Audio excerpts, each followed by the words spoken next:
ఇవాళ ఎంత దారుణంగా ఉంది రేవంత్ రెడ్డి గారి పరిపాలనలో పరిస్థితి అంటే పేర్లు చెప్పను ఆ ఎమ్మెల్యేలు కూడా ఇబ్బంది పడతారు. ఒక ఇద్దరు ఎమ్మెల్యేలు పార్టీ మారిన వాళ్ళకి వాళ్ళ నియోజకవర్గంలో డిఎస్పీలు ఫోన్ చేసి మీరు మారండి, మారకపోతే మీకు ప్రాణగండం ఉందని కొంతమందిని భయపెట్టారు. స్వయంగా పోలీస్ అధికారులు ఫోన్ చేసి వాళ్ళ భయభ్రాంతులకు గురి చేసే విధంగా చేస్తున్నారు. ఇవాళ బీజేపీ చేస్తేనేమో వాషింగ్ మెషిన్ అంటారు. పాపాలు చేసిన వాళ్ళు అందులో పోతే పాప ప్రక్షాళన జరిగి బయటకు వచ్చిందని మాట్లాడుతూ ఉన్నారని చెప్పి రేవంత్ రెడ్డి గారు కాంగ్రెస్ పార్టీ ఆక్రోశిస్తుంది. వేరే రాష్ట్రాల్లో బీజేపీ కాంగ్రెస్ ఎమ్మెల్యేలను తీసుకుంటే మర్డర్ ఆఫ్ డెమోక్రసీ అంటారు.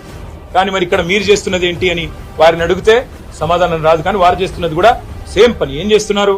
కొంతమంది మీద కేసులు, విజిలెన్స్ దాడులు. మా రాజశేఖర రెడ్డి గారి బిల్డింగ్ పడగొట్టినారు. మా రాజశేఖర రెడ్డి గారి కాలేజ్ బిల్డింగ్ పడగొడతారు. మల్లారెడ్డి గారి ఆస్తుల మీద పోయి వాటిని ధ్వంసం చేస్తారు. కొంతమందిని డైరెక్ట్ గా మీకు ప్రాణగండం ఉందని భయపెడతారు. కొంతమందికి బిజినెస్లుంటే ఆ బిజినెస్ లో విజిలెన్స్ వాళ్ళని పంపించి ఇంకా ఇతరత్ర సంస్థలను పంపించి ఇబ్బంది పెట్టే ప్రయత్నాలు.